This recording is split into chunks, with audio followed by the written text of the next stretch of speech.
ஒரு ஈவினிங் டைமாக கிளம்பி கோயம்புத்தூர் சரவணம்பட்டியில் இருக்கிற ரத்னகிரி முருகன் கோயிலுக்கு கிளம்பிட்டோங்க. இதை கரட்டுமேடு முருகன் கோயில்னு சொல்லுவோம். பூ பழம் எல்லாம் வாங்கிட்டு ஃபஸ்ட்டு கீழே இருக்கிற விநாயகரை பார்த்துட்டு படிக்கட்டு ஏற ஆரம்பிச்சிட்டோங்க. இங்கே கிட்டத்தட்ட 75 படிக்கட்டுங்க இருக்குது. மேலே போனதும் முருகருக்கு அலங்காரம் பண்ணிட்டு இருந்தாங்க. ஸோ அது வரைக்கும் மற்ற சாமிங்களை கும்பிட்டு வெயிட் பண்ணிட்டு இருந்தோம். இங்கிருந்து பார்த்தா கோயம்புத்தூரோட ஒரு பார்ட் அருமையாக தெரியுங்க. வியூ செமையாக இருக்கும். நான் சின்ன வயசில் இருக்கும் போதெல்லாம் இப்படி இருக்காதுங்க. இப்போ சூப்பராக கன்ஸ்ட்ரக்ட் பண்ணிட்டாங்க.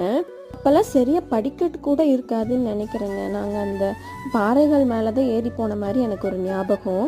இந்த மாதிரி ஈவினிங் டைமில் கோயிலுக்கு வர்றதே மனசுக்கு ஒரு நல்ல அமைதியை கொடுக்குங்க. கரெக்டாக 6 மணிக்கு பூஜை ஆச்சுங்க. அழகு முருகரை பார்த்துட்டு திருப்தியாக கிளம்பிட்டோம்.